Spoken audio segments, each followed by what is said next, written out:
Hello all வணக்கம். Sunday double header. அதுல first மேட்சே ஒரு பெரிய பிளாக் பஸ்டர்.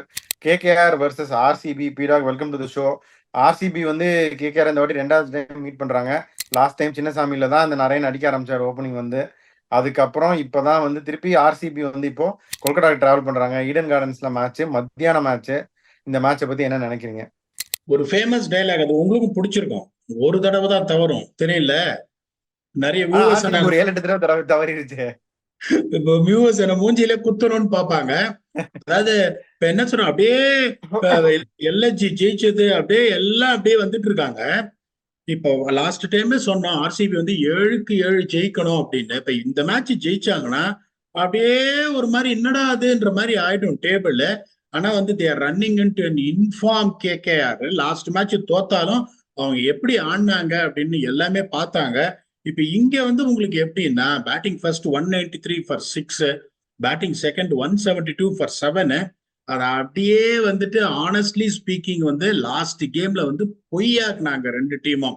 நம்ம சொன்ன அல்கோரிதம் என்னன்னா 190 அடிச்சா நல்ல சான்ஸ் இருக்கும் அப்படின்னு. ஸோ அந்த ட்ரெண்ட்ஸ் வந்து எப்படி அப்ரோச் பண்ணணும்னு சொன்னோம். ஃபர்ஸ்ட் பவர் பிளேல 55 ஃபார் 2 சொன்னோம். KKR batted first, score 56 for 1. RR, when you have a target like that, you can never go with 55. So 76 for 2, 7 to 10ல 85 for 2 சொன்னோம் இவங்களுக்கு கேகேஆருக்கு. அந்த 7 to 10லயே அவன் ஆக்சிலேட் ஸ்டார்ட் பண்ணி 100 for 1 வந்துட்டாங்க. இவங்க வந்து 109 for 4. எவ்வளவு க்ளோஸ் அப் போயிருக்கு பாருங்க. இவங்க விக்கெட்ஸும் விட்டாங்க. அதுக்கப்புறம் அந்த 33 for 2, 7 to 10 ராஜஸ்தான். தேர்ட் ஃபேஸ்ல வந்து 45 for 2 வந்து 130 for 4 இருக்கணும்னு அங்கேயும் ஒரு செம த்ரஸ்ட் கொடுத்து 161 வந்துட்டாங்க. when you are 161 for 3, இந்த கடைசி 5 ஓவர்ல வந்து 60 for 4 சொன்னோம். with 7 wickets in hand, KKR could only get to 62 for 3. I honestly feel அங்க ஒரு 10 ரன் கம்மியா போயிடுச்சுன்னா. I am always a fan of one thing. 223 defend பண்ண முடியலன்னா 233 டிஃபெண்ட் பண்ணிருக்க மாட்டீங்க. ஸோ இவங்க பாத்தீங்கன்னா ஃப்ரம் 142 for 6, 79 for 2. இன்னொன்னு சொல்றேன், I'm sure that lot of people will agree to what I'm saying. It was a losing game for Royals. Buttler innings வந்து எத்தனை வேர்ல்டு பெஸ்ட் பேட்ஸ்மேனால பண்ண முடியும் அந்த மாதிரி ஒரு சிச்சுவேஷன்ல சிங்கிள் ஹேண்டடா அப்படின்றது I'm not sure. It is one of the best innings that snatched victory from KKR அப்படின்னு சொல்லலாம். கேகேஆரும் பாத்தீங்கன்னா they're playing just red out cricket. Last game தோக்கட்டும், தட்ஸ் ஓகே. வைட்டல் பாயிண்ட் என்ன சொன்னா, சீமஸ் எக்கானமி 10.25, ஸ்பின்னர்ஸ் 8.41. எந்த மாதிரி ஒரு டிஃபரன்ஸ் பாருங்க. பேஸ் பவுலர்ஸ் வந்து 40 விக்கெட்ஸ், ஸ்பின்னர்ஸ் 43. ஸ்பின்னர்ஸ் விக்கெட்ஸ் கூட எடுத்திருக்காங்க. இப்ப ராஜஸ்தான் ராயல்ஸ் பாத்தீங்கன்னா ரிஃப்ளெக்டட் 8 ஓவர்ஸ்ல 103 ஃபார் 1. கேகேஆர் 8 ஓவர்ஸ்ல 66 ஃபார் 4 அவங்க ஸ்பின்னர்ஸ். இன்ஸ்பைட் ஆஃப் தட் அவங்க ஜெயிச்சாங்கன்னா that miracle named God Butler save them. அதுல எந்த சந்தேகமும் கிடையாது. இப்ப 4 o'clockன்றதுனால கொஞ்சம் வந்து எடுத்தோடனே கொஞ்சம் ஸ்லோவா இருக்கும் பிச்சு. எப்பவுமே உங்களுக்கு அந்த மேட்சுக்கு ஒரு 6 ஓவர் ஸ்லோவா இருக்கும், அதுக்கப்புறம் செட்டில் ஆகும். 4 மணி மேட்ச்ன்றதுனால டியூ வராது அப்படிங்கும் போது, but still you wanted to chase there at 4 o'clock. ஏன்னா முதல்ல வந்து கொஞ்சம் ஸ்லோவா இருக்கும்ன்றதுனால இப்ப இவங்க வந்து இவங்களுக்கு எந்த கவலையும் இல்லை. Playing 11 it is going to be Phil Salt, Narine, Raghuvanshi, Shreyas Iyer, Venkatesh Iyer. இப்ப இவர் வந்து ஃபிட்டான்னு எனக்கு தெரியல. நிதிஷ் ராணா இன்னும் வந்துட்டு அண்டர் டைம் ஆகும்னு நினைக்கிறேன். பீடா இன்னும் டைம் ஆகும்னு நினைக்கிறேன். ஆட ஆரம்பிக்கலையா? அப்ப வந்துட்டு Venkatesh Iyer will retain his place. Ramandeep Singh, Rinku Singh, Russell Starc, Harshit Rana and Vaibhav Arora. இத நான் வந்து அதே மாதிரி சொல்றேன். I'm summon impacts will be Varun Chakravarthy. Horses for courses அப்படின்றது தான் வந்து நான் நினைப்பேன். இப்ப நான் என்ன பண்ணுவேன், ஸ்டார்க்கு பதில அந்த young Indian fast bowler highly rated super அவரை எடுத்துட்டு வந்துட்டு வெங்கடேஷ் ஐயர் பதில ஷெர்ஃபேன் ரதர்ஃபோர்ட எடுத்துட்டு வருவேன். அதாவது இட் இஸ் நாட் சமீராவை எடுத்துருவாங்களே பீடா. இல்ல இப்ப நான் என்ன சொல்றேன்னா சார், இது ரொம்ப நேரம் நெட்ஸ்ல பவுலிங் போட்டுட்டு இருந்தாராம். இதுல 2 விஷயம் இருக்கு சார். ஒன்னு என்னன்னா, it is not harsh to say that you are dropping a player whose the highest buy in the ever of IPL. சில சமயம் என்ன பண்ணும், ஒரு மேட்ச் அப்படியே கொஞ்சம் மென்டல் ஃப்ரெஷ்னஸ்க்காக அப்படியே உட்காந்து வெளியில அப்படியே பார்த்துட்டு அதுக்கப்புறம் ஒரு வேற அவதாரமா வர்றதுக்கும் உனக்கு சான்ஸ் இருக்கு. ஏன்னா the pressure has been unreal for him. கண்ணா புண்ணான்னு சோசியல் மீடியால கிழிச்சேரி தவிர and is world class bowler. ஆனா என்ன வேர்ல்ட் கிளாஸ் பவுலரா இருக்கட்டும், என்ன இதே அவர் வந்து ஒரு 6 கோடிக்கு போயிருந்தா இந்த மாதிரி யாருமே பேச மாட்டாங்க. 24 கோடி போறதுனால என்னாச்சு? 24 கோடி கொடுத்து நீ எடுத்தியே. ஆனஸ்ட்லி ஸ்பீக்கிங் நானும் ஒரு ட்வீட் போட்டேன். ஏன்னா I am not a believer of spending 24 crores for 24 balls maximum. Return of investment 24 ball, அதுக்கு 24 கோடி நான் போட மாட்டேன். நானே அதை ட்வீட் பண்ணேன். அப்படிங்கிறது ப்ரெஷர் வில் பி அன்ரியல். அந்த மாதிரி ஒரு சிச்சுவேஷன்ல ஒரு சின்ன பிரேக் டு ஃப்ரெஷ் படத்திலேயே 30 நாளைக்கு 30 கோடி, 24 பாலுக்கு 24 கோடி ஆயிடுச்சு. இல்ல இப்ப அதுக்காக நான் பண்ணுவேன். It is not like that நான் வந்து டிராப் பண்றேன் பிகாஸ் ஆஃப் பர்ஃபார்மன்ஸ், அந்த மாதிரி கிடையாது. யூ ஃப்ரெஷ்ஷன் அப், ஒரு மேட்ச் வெளியில உட்காரு, அதுக்கப்புறம் உனக்கு வந்து இது பண்ணலாம் அப்படின்னு அதை நான் பண்ணுவேன். அவங்க அதை பண்ணுவாங்களா? ஐ am not sure about it. ஒரு ஈகோ வேற இடிக்கும் அதை பண்றதுக்கு. 24 கோடி கொடுத்து நான் எடுத்திருக்கேன், அவனை நான் டிராப் பண்றதா, நீ ஆடல அப்படிம்பாங்க. இப்ப இவங்க எப்படி போனோம்? அதாவது ஒன்னே ஒண்ணு சொல்றேன், இந்த ஆர்சிபி பிளேயிங் 11 தான் நான் வந்து 100 out of 100 தப்பா வர்றது ஆர்சிபி பிளேயிங் 11ல தான். 7 மேட்ச் நம்ம அனலைஸ் பண்ணிருக்கோம். 7 தடவையும் 100 out of 100 I got my playing 11 wrong. இந்த தடவையும் I am going to get it wrong, but I will tell you that what they are got to do அப்படின்னு.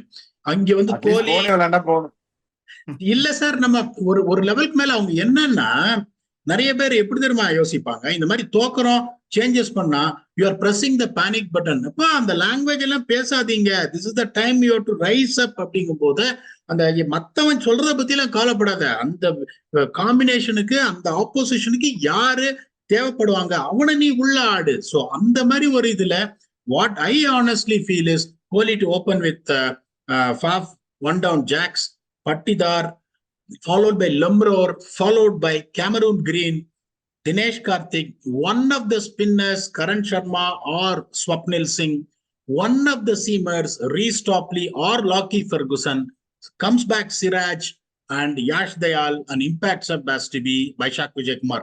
இதை நான் ஏன் சொல்றேன்னா, அதாவது அங்க வந்து நீங்க வில் ஜாக்ஸ மட்டும் வச்சுன்னு கொல்கட்டால நீங்க போக முடியாது. என்ன கேள்வி கேட்காதீங்க. அப்ப கரண் சர்மா 4 ஓவர்ல 4 விக்கெட் எடுத்துருவாரா? ஸ்வப்னில் சிங் 4 ஓவர்ல 4 விக்கெட் எடுத்துருவாரா? தெரியாது. நான் திருப்பி கேள்வி கேட்பேன், சரி இன்னொரு ஃபாரின் சீமரை கொண்டு வந்துருவீங்களே, அவங்க 4 ஓவர்ல 32 கொடுப்பாங்களா? அதுக்கு நீங்க ரிப்ளை பண்ணுவீங்க, என்ன 64 கொடுப்பாங்க அப்படின்னு. ஓகே, இப்ப நான் என்ன சொல்றேன், அங்க ஸ்பின்னர்ஸ் வந்து மேக்ஸ்வெலும் கிடையாது கை சுத்துறதுக்கு. தயவு செஞ்சு நீங்க லொம்ரோர்ல ஒரு ஆப்ஷனா சொல்லாதீங்க, 18 போகும் ஒரு ஓவருக்கு, தயவு செஞ்சு அதை சொல்லாதீங்க. இந்த ஸ்வப்னில் சிங் பாத்தீங்கன்னா ரொம்ப வருஷமா டொமஸ்டிக் கிரிக்கெட் ஆடிட்டு இருக்காரு, ஒரு டீசென்டான பேட்ஸ்மேன் வேற, டிஎன்பி எல்லாம் ஆடிட்டு. அததான் இல்லையா, நீங்க ஓகே பரவாயில்ல, ஒரு ரிஸ்க் எடுத்து கரண் சர்மாக்கு போன்றேன் நானு, ஒரு ரிஸ்க் எடுத்து கரண் சர்மாக்கு போ, இல்லைன்னா வேற வழியே கிடையாது. அதே மாதிரி 2 ஓவர் சீசன் அங்க தேவையில்லை. தயவு செஞ்சு நான் சொல்றது கேளுங்க, பேட்டிங்கும் அடி வாங்குறது. இப்ப கேமரூன் கிரீன் ஆடினார்னா அவரும் வந்து ஒரு 2 ஓவர் போடக்கூடிய கெப்பாசிட்டிங்க போது, இப்ப நான் சொல்ற ஆப்ஷன் படி Kohli, Faf, Jacks, Patidar, Lomror, Green, DK, இந்த ஸ்வப்னில் சிங் ஆனா அவரும் சுமாரா பேட்டிங் ஆடுவாரு. சோ பேட்டிங்ல என்ன அவ்வளவு வந்து மோசமா தெரியல. அதே மாதிரி உங்களுக்கு வந்து போலிங்னு பாத்தீங்கன்னா Yash Dayal, Siraj has to come back, given him break, come back. One of Ferguson or Topley, one of Karan Sharma or Swapnil Singh, Green, Vyshak Vijaykumar as impact sub, Will Jacks. 7 bowling option இருக்கு, 7 பேட்டிங் ஆப்ஷன் இருக்கு. இதுக்கு மேல வந்து நீங்க வந்து நான் 2 ஃபாரின் ஃபாஸ்ட் பவுலர் ஆடுறேன், 3 ஃபாரின் ஃபாஸ்ட் பவுலர் ஆடுறேன், ஒண்ணு தெரிஞ்சுக்க மாட்டேன்றீங்க. எத்தனை ஃபாரின் ஃபாஸ்ட் பவுலர் ஆடினீங்கனாலும் 30-40 ரன் ஆவரேஜ் வின்னிங் ஸ்கோர் மேல கொடுக்குறீங்க. வித் லைட் பேட்டிங் லைனப் நீங்க ஜெயிக்கிறதுக்கான வாய்ப்பு கிடையாது. That is putting pressure on a guy like Kohli. 288 run அடிக்கும் போது நீங்க என்ன பண்ணுவீங்க, எல்லா பாலும் சுத்தி தான் ஆகணும். நிறைய பேர் சொல்லுவாங்க நான் வந்து கோலியோட ஸ்ட்ரைக் ரேட்டை பத்தி பேச மாட்டேன்னு. தயவு செஞ்சு புரிஞ்சுக்கோங்க, இந்த டீம்ல அவர் அவுட் ஆனா இந்த டீம் ஜெயிக்கிறதுக்கான வாய்ப்பே கிடையாது. அதனால அவர் ஆடியே ஆகணும். இப்ப KL ராகுல் எல்லாம் பாத்தீங்கன்னா பவர் ஹிட்டர்ஸ் பின்னாடி இருக்காங்க, கன்சிஸ்டன்ட் பவர் ஹிட்டர்ஸ் இருக்காங்க. அவர் கொஞ்சம் வேகமா ஆடலாமோ அப்படின்னு நம்ம கேட்கலாம். ரோஹித் சர்மா அதே சொல்லலாம், விராட் கோலி. இது பேட்டிங் லைனப்போ உங்களுக்கு தேவ் நாட் ஷோன் அப். நான் சொல்றதை கேளுங்க, பின்னாடி தினேஷ் கார்த்திக் ஆடுறாரு. அதனாலதான் கோலியோட ஸ்ட்ரைக் ரேட்டை நான் டிஃபெண்ட் பண்றேனே ஒழிய, இப்ப அவர் இந்தியா டீமுக்கு போறாரு, இந்த சம பேட்டிங் அளவுக்கு கம்மியா இல்ல பீடா கோலியோட ஸ்ட்ரைக் ரேட்லாம். என்ன கேட்டா பர்சனல் ஒபினியன் இல்ல சார், நீங்க ஸ்ட்ரைக் ரேட்டை கொடுங்க. நான் ஒரே ஒரு கேள்வி கேட்கிறேன் உங்களுக்கு. First over 2 for 1 Kohli out, 207 chasing. என்ன சான்ஸ் சேஸ் பண்றதுக்கு நீங்க சொல்லுங்க. அவர் அவுட் ஆயிட்டாரு ஃபர்ஸ்ட் ஓவர்ல. அதனால அவங்களோட ப்ளூ பிரிண்ட்டை மாத்தாம கோலியை வந்து ஒரு 2 ஆட விட்டுட்டு they can do that when Green comes back, the batting will look far more superior.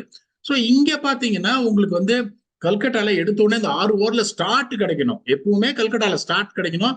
Second phase consolidate பண்ணி 10வது ஓவர்ல இருந்தே அடிக்க ஆரம்பிக்கணும். சோ அது பாத்தீங்கன்னா Kohli is in form. Faf அங்கேயும் அடிச்சுட்டு தான் இருக்காரு. Jacks is due, I can tell you, is a quality player. பட்டிதாரம் அந்த கிளாஸை காமிச்சாரு. இங்க வந்து நரேன் எப்ப வேணாலும் அவுட் ஆகலாம், சால்ட் எப்ப வேணாலும் அவுட் ஆகலாம், ரகுவன்ஷி இஸ் கிளாஸ், ஷ்ரேயஸ் ஐயர் இழுத்து பிடிக்கிறாருங்க போது இங்க வந்து பெருசான எந்த டிஃபரன்ஸும் இல்ல. Both are same, to be very honest with you. ஏன்னா நான் ஏன் இதை சொல்றேன்னா, நரேன் செஞ்சுரி அடிச்சுட்டு வர்றாரு. he might come up with a very ordinary game. ஏன்னா is playing high risk cricket, அதனால சொல்றேன். பர்ஃபார்மன்ஸ்னு பார்த்தா I'll give the edge to KKR. இந்த இதுல சிச்சுவேஷனை சொல்றேன். அதுக்கப்புறம் இந்த 11 to 20ல இருந்தே அடிச்சு எடுத்துன்னு போற ஆளு நம்ம சொல்ற 11 ஆடுனா Lomror is showing promise, Green can bat, Dinesh Karthik form of his life, அவ்வளவுதான், அங்கேயே ஃபுல் ஸ்டாப். இங்க பாத்தீங்கன்னா உங்களுக்கு வந்து Venkatesh Iyer, even though is going through rough patch, he can really hurt you. So do Ramandeep Singh. Rinku சிங்கை பத்தி நான் சொல்ல வேணாம், ரசலை பத்தி நான் சொல்ல வேணாம். இன்கம்ஸ் மிச்சல் ஸ்டார்க், அவர் கண்டிப்பா அவங்க ஆடுவாங்க. ஆடினாங்கன்னா he can also wheel the willow along போது அந்த எட்ஜ் உங்களுக்கு இருக்கு. ஸ்பின் ஸ்ட்ரென்த்துங்கும் போது அங்க ஸ்பின்னரே கிடையாது, அதனால அதை பத்தி பேசி பிரயோஜனமே கிடையாது. அதனால அந்த எட்ஜ் இங்க இருக்குன்றதுனால உங்களுக்கு வந்துட்டு 100% என்ன பொறுத்த வரைக்கும் எட்ஜ் அப்படிங்கும் போது there is no second thoughts, even though the heart is with RCB. KKR will go with the edge of 57-43. இதை நீங்க ஒத்துக்கிறீங்களா? இல்லன்னா வந்துட்டு எல்ஏஜி தாங்க ஜெயிக்கும் அப்படின்னு சொல்லி மாங்க அடிச்ச மாதிரி அடிச்சிங்களே, அந்த மாதிரி திருப்பி அடிக்க போறீங்களா? இல்ல அப்படி கிடையாது. அது நான் சொன்னேன். இந்த மேட்ச் பொறுத்த வரைக்கும் ஆர்சிபி கேகேஆர் திரும்பி வருது. எனக்கு ஆர்சிபி ஜெயிப்பாங்கன்னு தோணுது. அவங்க ஜெயிச்சுதான் ஆகணும். அது இந்த மேட்ச் இருக்கும் அப்படின்னு எனக்கு தோணுது. எவ்வளவுதான் ஓடி ஓடி வாழ்க்கையை நெல்லுக்கே ஓடினாலும் ஒரு ஸ்டேஜ்ல திரும்பி வரணும். ஆர்சிபி இந்த மேட்ச் திரும்பி வருவாங்க அப்படின்னு எனக்கு மனசு. let us hope for the best, let's see what happens. So on that note, fantasy. இதை விட ஒரு சந்தோஷம் எனக்கு எதுவுமே கிடையாது. ஏன்னா அவங்க ஜெயிச்சுட்டாங்கன்னு வச்சுக்கோங்களேன். My heart also says RCB, but my analysis says KKR. நீங்களும் சொல்லிட்டீங்க. I'm very happy that you picked RCB. Fantasy players நான் டெஃபினட்டா வில் ஜாக்ஸ் எடுக்கிறேன். எனக்கு என்னமோ தோணுது அவர் படும்னு. கோலி வந்து வெறியா வருவாரு. போன மேட்ச் அடிக்கல, ஷ்ரேயஸ் ஐயர் எடுங்க. ரஜத் பட்டிதார் அடிக்கலன்னா 40 ரன் அடிச்சதெல்லாம் கம்மி கோலி லெவலுக்கு. அவரோட கணக்குக்கு அன்பார்ச்சுனேட்லி அவர் லெவலுக்கு 40ன்றது கம்மி ஆயிடுச்சு சார். That is what is been how consistent is. அதனால அடிக்கலன்ற நானு. ரஜத் பட்டிதாரை எடுங்க. Sunil Narine only because of his double duty, even though I feel he might have a light day and I'm going with Harshit Rana. So என்னோட 6 பிக்ஸ் பாத்தீங்கன்னா Will Jacks, Virat Kohli, Shreyas Iyer, Rajat Patidar, Sunil Narine and Harshit Rana. இதை நீங்க ஒத்துக்கிறீங்களா? ஒத்துக்கிட்டா அடுத்த 5 முடிச்சிருங்க. சூப்பர், ஒத்துக்கிறேன். டே மேட்ச் கண்டிப்பா ஃபாஃபையும் எடுக்கலாம், அவரும் ஒரு அடி அடிப்பாரு. இந்த சைடு வந்து ஃபில் சால்ட் நீங்க எடுக்கலாம். ஃபில் சால்ட் போன மேட்ச் முன்னாடி மேட்ச் அடிச்சாரு, போன மேட்ச் அன்ஃபார்ச்சுனேட்லி அவுட் ஆயிட்டாரு. நாளைக்கு ஃபில் சால்ட் அடிப்பாருன்னு நினைக்கிறேன். ஆண்ட்ரே ரசல்ல விட வேண்டாம். ரசல் வந்து ஏதாவது ஒன்று ஃபேண்டசி டீம்ல ரசல் இல்லாம இருக்கவே முடியாது. ஹீல் கான்ட்ரிபியூட் போத் வேஸ் அப்படிங்கிறப்ப ரசல் நம்ம எடுத்தாகணும். ஸோ இப்போதைக்கு என்னோட பிக்ஸ் வந்து Phil Salt, Andre Russell, Faf du Plessis. Patidar நீங்க சொல்லிட்டீங்க. ஆர்சிபி பவுலர்னு எனக்கு எடுக்கிறதுக்கே மனசு கஷ்டமா இருக்கு. யோசிக்கிறேன், நானும் யோசிக்கிறேன் யாரையா சொல்லலான்னு. சரி, ஓகே, வருண் சக்கரவர்த்தி நீங்க சொல்ல போயிட்டாங்க. வருண் சக்கரவர்த்தி எடுக்கிறேன் இந்த சைட்ல இருந்து. அவனோட ஃபைனல் பிக்கு நீங்க ஷ்ரேயாஸ் ஐயரும் சொல்லிட்டீங்க, இஸ் ஆல்சோ பேங்க். சரி, நான் வைசாக் விஜயகுமார் ஆடிட்டாரு அப்படின்னா I'll take a call on Vaisakh Vijayakumar. I'll recommend. I'm sure he will deliver. He's a very promising young talent அப்படின்னு நான் நினைக்கிறேன். So if he plays, I pick Vyshak Vijayakumar.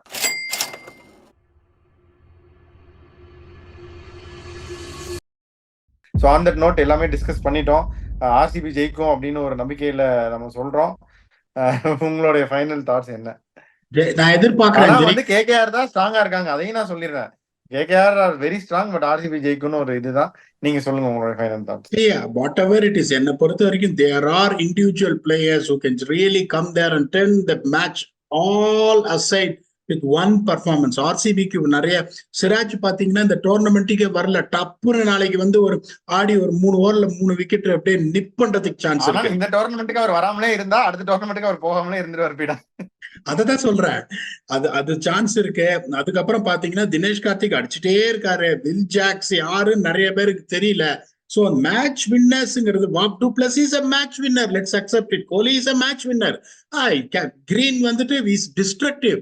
ஆனா வந்துட்டு இந்த கிளப்ல நான் சேர்க்க மாட்டேன். பட் இஸ் டிஸ்ட்ரக்டிவ் அப்படிங்கும் போது, இவ்வளவு மேட்ச் வின்னர்ஸ் இருக்காங்கும் போது ஒரே T20ல அதுதான் தேவை. ஒரு ஆளுக்கு கரெக்டா போலிங் ஸ்பாட்ல விழுந்துருச்சுனா என்ன வேணாலும் ஆகலாங்கும் போது, even though the edge I have given as per the analysis goes to KKR, but we both want RCB to win. I hope this is going to be the turnaround of things which RCB is capable of doing, which I was part of the team in 2009 and 2011 where we are completely written off. அங்கேருந்து finals போனோம், but unfortunately ஜெயிக்க முடியல. At least finals போனோம். I'm sure that at this situation, someone asks if RCB goes to finals and lose, everyone will say yes. Let's hope for the best until we come back with another preview or IPL episode. Thanks a lot and bye-bye.